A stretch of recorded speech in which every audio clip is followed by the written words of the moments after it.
Call the Infrastructure Property Committee meeting to order. Roll call. Myself here, Paul Rabb. Here. And Peter Stewart. Here.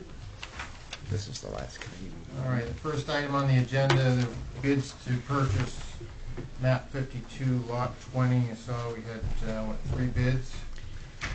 Yes, our assessor, Jeff Fitzgerald, contacted the 4 property owners in Nason Hollow to offer them the opportunity to bid on this property.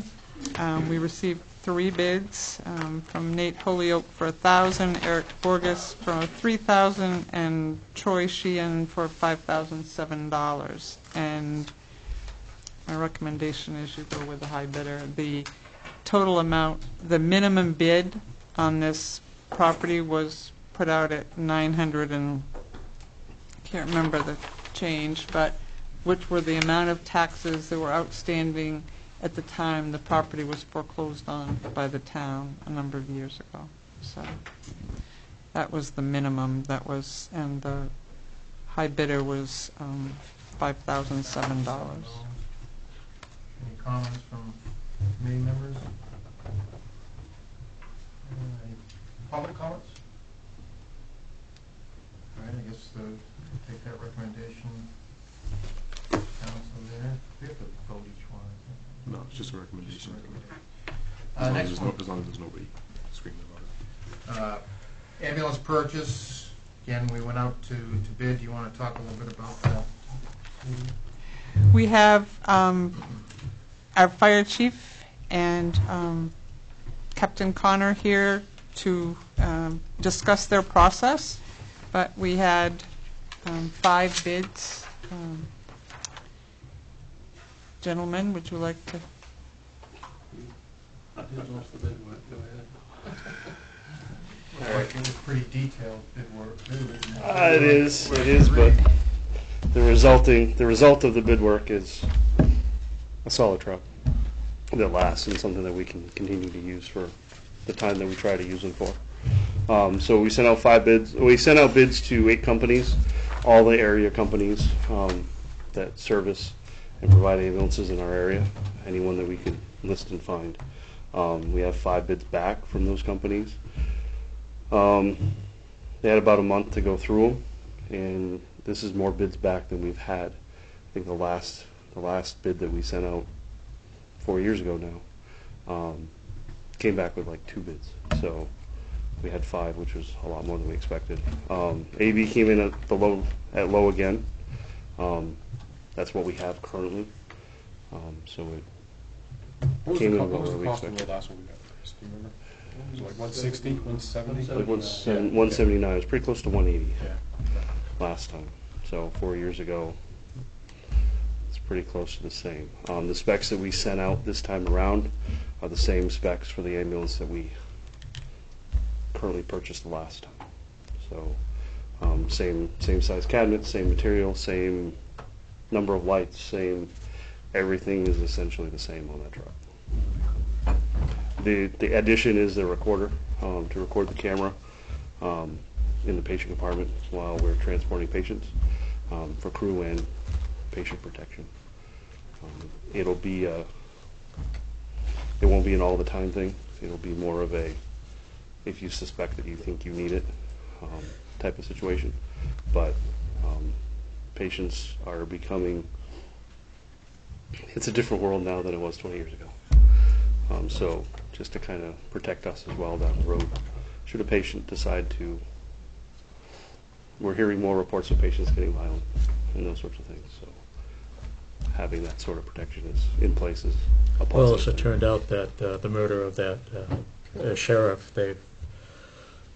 some set of attorneys have come back and asked for reports or thumb drive, whatever they could produce on how the individual was transported. So it's just becoming a litigious world, I guess. Mm-hmm. Looks like they were the only one to include the extended warranty, 5-year warranty. Correct. Also, in addition to being the low bidder, they completed the bid without any exceptions. seems to me a no-brainer. Where do we stand on future purchases for ambulances? What are we looking at? As far as when do we think the next one will be? Yeah. I think we've discussed and determined that the 5 years almost is too much of a stretch at this point with the number of calls that were going on. The 4 year where we had it before was a lot closer to keeping it. And the reason I asked is because we had to move some money around from other reserve accounts to fund this. So I want to make sure that going forward, We're ready in 4 years for the next one. Right.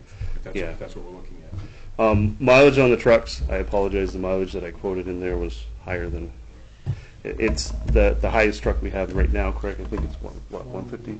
158, 158, so close to 160, not 190.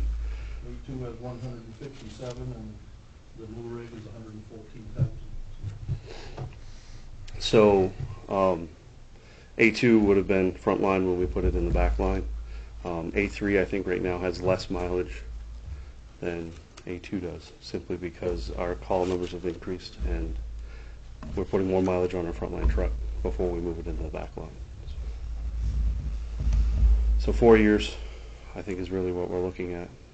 At the rate we're going, we'll be putting A1 in the back line 120, 125,000 miles before we move it back, at least, if not more than that. A1 was delivered in October of 2014 when we put it in service, so 4 years ago. It's 115,000 miles. Thanks. Mm-hmm. Any other questions, comments? I have a question. Sure did. There was some, for lack of a better term, some abusive use of the ambulance services sometimes. Is that getting better or worse? As far as abuse of like calling it for things that it's not really there for. Exactly. Yeah. I don't think that'll change too much. I don't think I can say we've seen an increase per se, but there's still going to be those calls for service, and it's all over the state. Places that we go to, unfortunately, we're in the type of business where if they call and they want us to take them, we really can't. We're not in a position to say no, we can't. They get a bill for it. You say you're not hurting enough, and then somebody dies, and where are you at? And that's certainly not a place we want to be, a position we want to be in. So, We do have a procedure with our medical control director at Eastern Maine. There's a question of if they should or not. Oh, good. We can confer with him, and he'll decide, Mm-hmm. one way or the other. You do take them, or if you don't take them. There's a procedure. but you're right. In the past, there was a year that there was a lot of that happened. That has since changed. That to that extent, it's not happening anymore. The averages, we're getting the average number of calls like that. That if I were to call around, they'd probably have about the same number, or same average, so to speak. Okay, anybody? You have at your,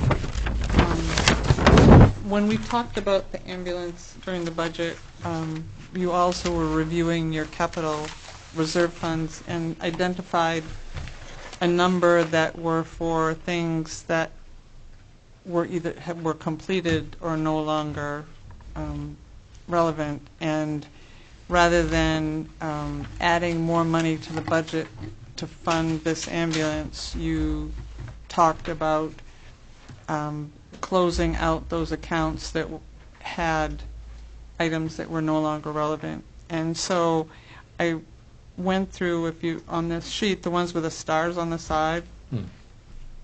I'm suggesting that those accounts, I say be transferred, all the money's in one place, but in accounting terms, be transferred to the ambulance equipment reserve, and those items zeroed out, and those reserve names removed from the list. They're not reserves that you're using, they're not anything that you're going to use, and so things like the Chamber of Commerce building, we don't own it anymore. There's really no need to have a reserve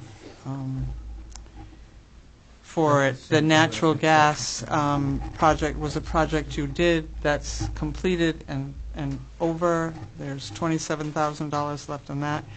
Anyway, the total of the total impact of those items brings $202,813 into the ambulance equipment reserve. There is currently $102,006, and if you close out those other ones, there'll be $202,813, which is sufficient to purchase this ambulance. And then, moving forward, if we were going to look in 4 years at the next ambulance, then our equipment appropriation would go from 35 to more like 51 a year or 52 a year in order to be ready in 4 to 5 years to purchase another one. That would be the impact of that. But for this one, we had talked about correcting this reserve list so that it didn't have on it these reserves that were no, and rather than just adding more money to the budget, that we use this reserve money to purchase the ambulance.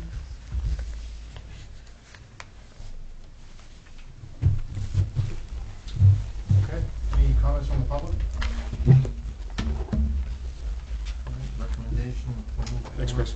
Thank you. Thank you, Chris. Chief. Thank you, Chris. Last item on the agenda is Wilson Hall. And Wilson Hall is on here because we, at our last meeting, Mr. Campbell indicated that he didn't have a plan and or a partner, or anyways, he wasn't ready at this time to move forward with anything for Wilson Hall. And anyone who's noticed lately, the four-post thing has been off and put on the ground, but the question now remains as to what's next for Wilson Hall in terms of there were offers at one time from Main Street Bucksport to do grant writing to raise money to stabilize the roof and that kind of thing. There were some people who donated money, who then asked for it back because the town went in another direction, but donated some funds towards that renovation. And then you had a lady here at a couple of council meetings ago who said she thought it should be torn down and made into a park. And I think you all got an email from Mary Jane Bush, who also indicated that it could be a community garden or it could be something, but it was that. So it's on the agenda to sort of start a discussion of what kind of information do you want, what do you want to do about Wilson Hall other than let it sit? It would seem, couldn't we get a true estimate on what it would cost to tear it down and what we might get for grant funding and compare the two? And still, we could look at a park up there. There's nothing wrong with making it a park.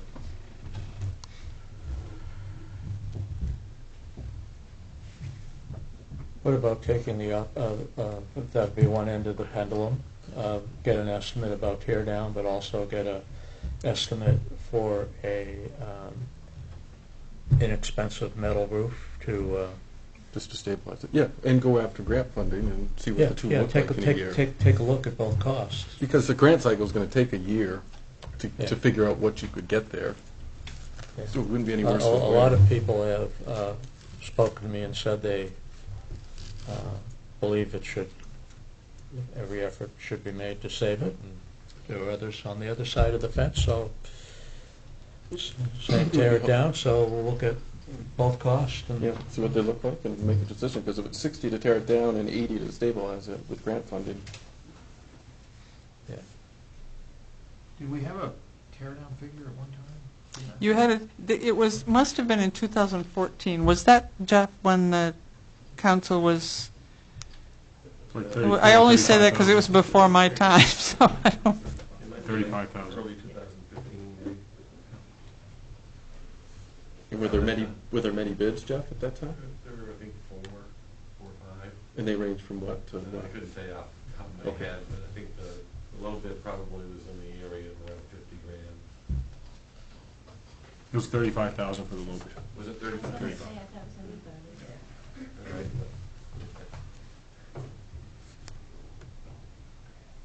Other thoughts? What's the public think? Any thoughts from the public?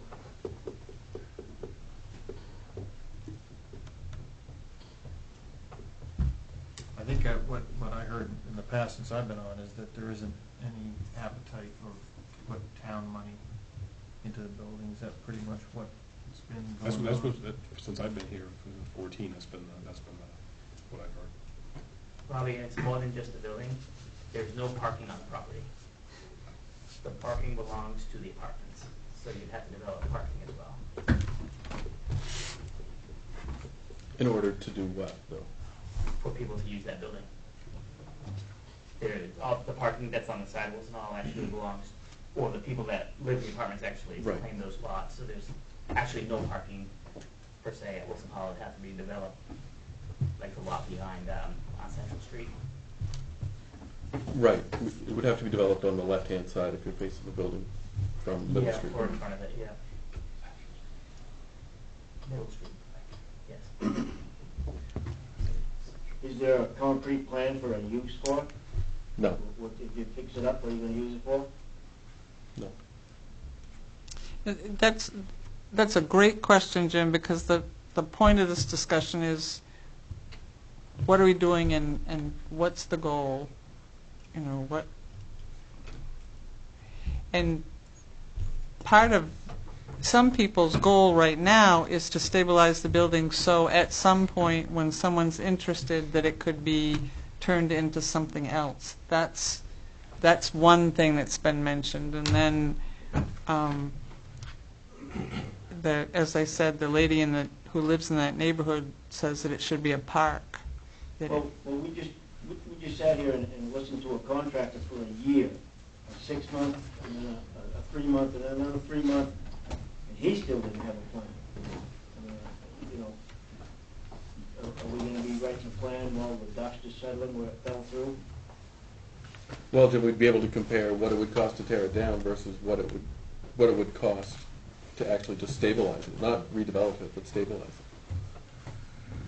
it. Again, stabilize it for what? For a future use could be the,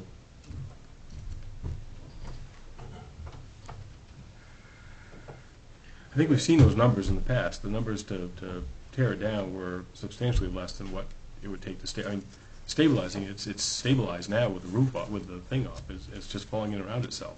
well, it needs a roof on it. But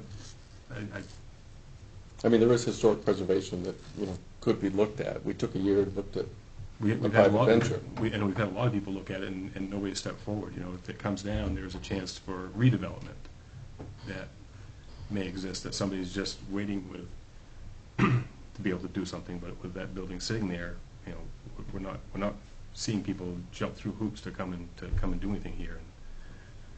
The last month and a half, we had 2 break-ins. What's that? In the last month and a half. Well, that was the question I asked to Jeff the last time we were here. We were talking about the dilapidation of that building. If it's any other building owned by any other person, any other entity in this town, we're having Jeff all over him, going after him for violations, this and that. We've got a building up there that is a danger to the public, in my opinion. Yeah, and that's why if we look at an opportunity to stabilize it with grant funding, How long do you think it would take us to get a quote for the tear down I mean, a grant cycle is going to be, what, a year? What's that? 8 months, a year to get through a grant, all the different grant cycles that were available? It would take close to a year to do that, and that's if you got them, Yeah. if you apply and receive them. But one has got a November. Well, that's It's gone. going to be May. It would be a May application. or you could even apply for it, and that's one, but it's not enough to cover the cost of. We got estimates for what it would cost to either put a roof system on it that would preserve the integrity of the historic, and a roof that sort of, well, Jeff, you did this work. We had multiple bids on, remember that one was $241,000. It also included It some, was 180,000 or Yeah. 240 or something like that. there were a couple, but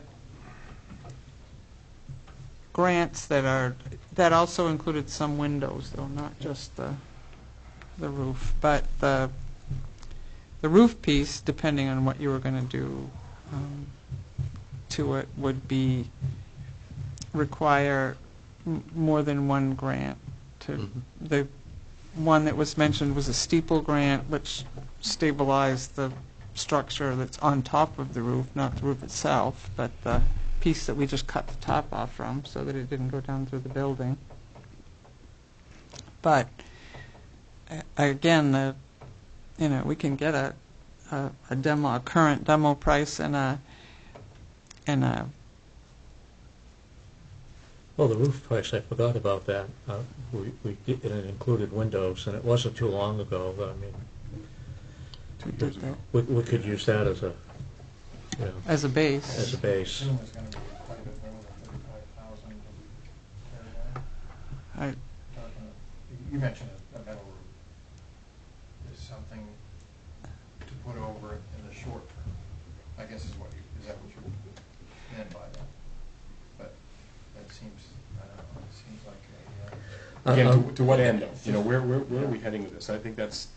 I was just going from one end of the pendulum to the other, I mean, if we're talking about moving forward with this town, we were sitting here and going backwards and backwards and backwards to keep talking about this, and,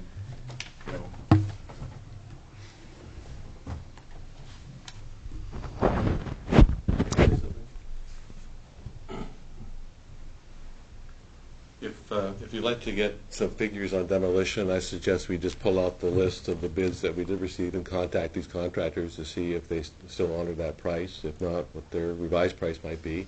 That might be the simplest way to go about this. Yeah, 'cause we had, 3 or 4 guys, wasn't it? Yeah, 3 or 4 and I still have all that information in my file, so if I'm asked to do that, I can do that.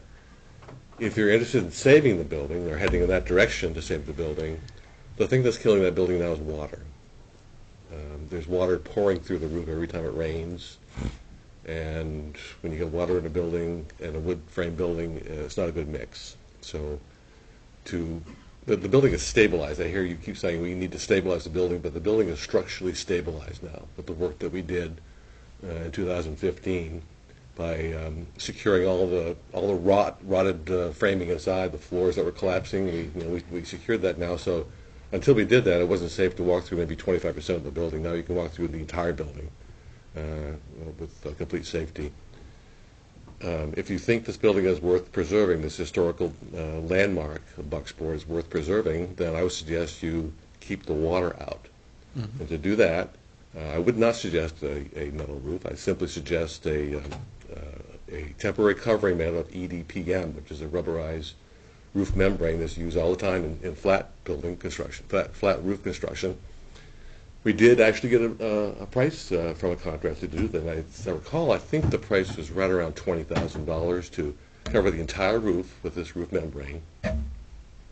And now that the upper part of the bell tower is taking off, that can also be easily covered with EDPM.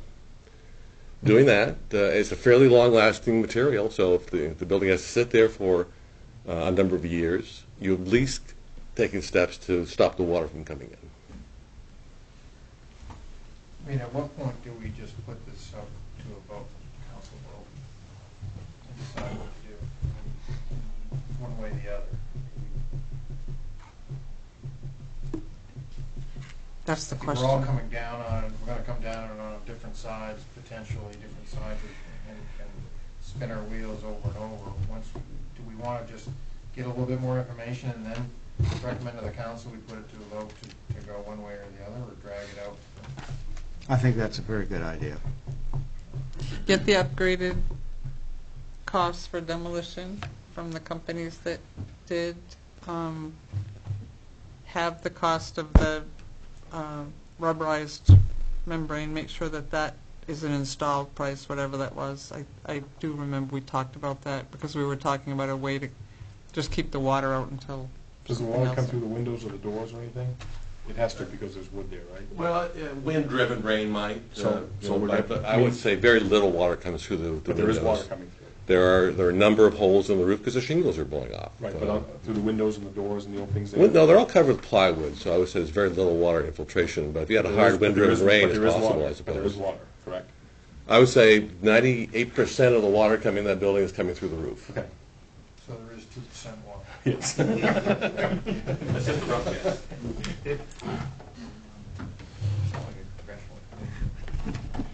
But that would be my recommendation. We get those figures, and then we Put it on the agenda and Put it make on a the decision. Okay. I just want to hear if I did that's Oh, that sounds good to me.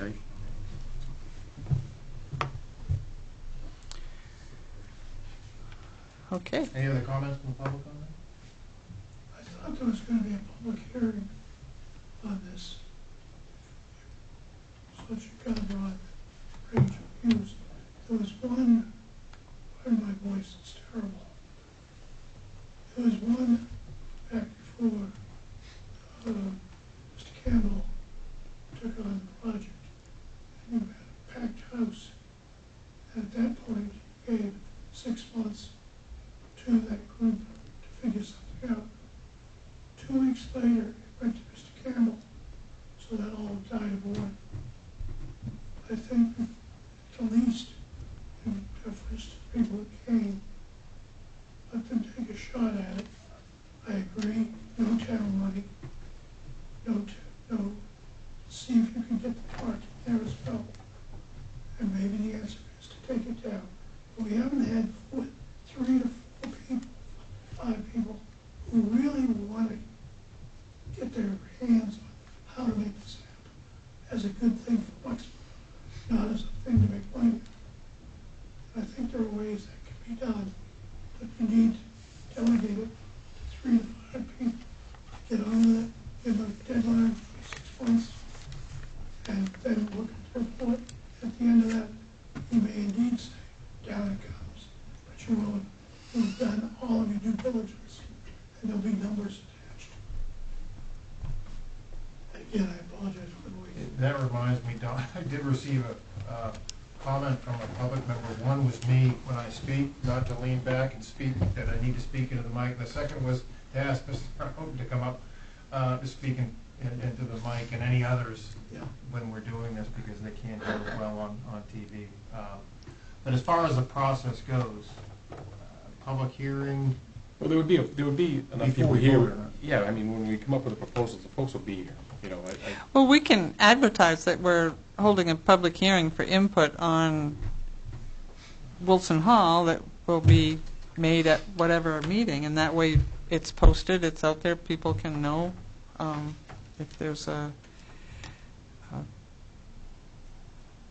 that's, you know, we can- yeah, our next meeting date is an issue because it's Thanksgiving, so we either have one meeting in November and go to December, or we go to the last week of the month. We usually don't have a second meeting in December, right? Is that correct? That'd be 2 days after Christmas this year. So, I mean, it seems like we should have a second meeting in November. So it would just be the 5th instead of the 4th. Yeah. Can I say something really quick? If there are counselors who don't want to put town-funded money into the project, if you're going to get a historical preservation grant, you're going to have to put town-funded money into it. But see how that compares with demolition. Right, but if you want 0, I mean, if there are people saying they want 0, and I also stop banging on this because this apparently vibrates too. That's the other problem. Do we not want to put anything at all, or are we willing to put something in? Because we keep hearing people saying we don't want to put anything at all. If it's nothing at all, then everyone should be aware, if you're getting a historic preservation grant, the town is putting money in, you have to put a match. 25%, I believe, is that number.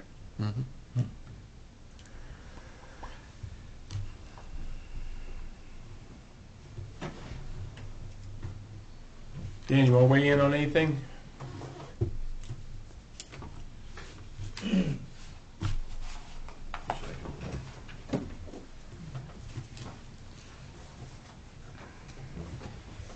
Hi everyone, I'm Paul Bissonnette.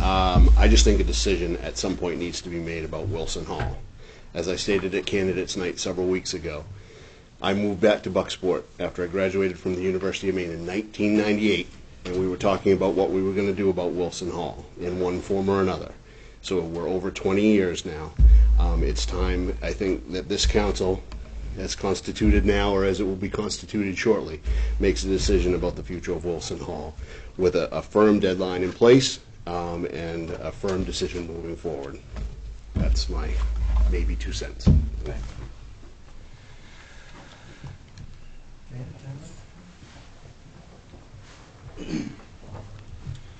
I think we should remove as much historical things from Wilson Hall, and I think we need to tear it down.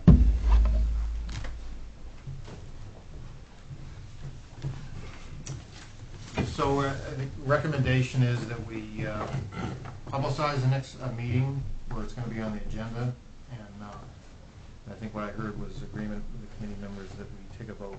Well, I think we get some numbers from Jeff too to see. Well, after we get, I'm assuming with the numbers before the meeting in November, last week in November, if not the first week in December, sometime. Second week in December, yeah. Second week in December, sometime very soon, and make a decision one way or the other. So that's what we'll recommend to the full council. All right, with that, I take a motion to adjourn. So moved. Second. Moved and seconded. We'll adjourn at 6:32. 32.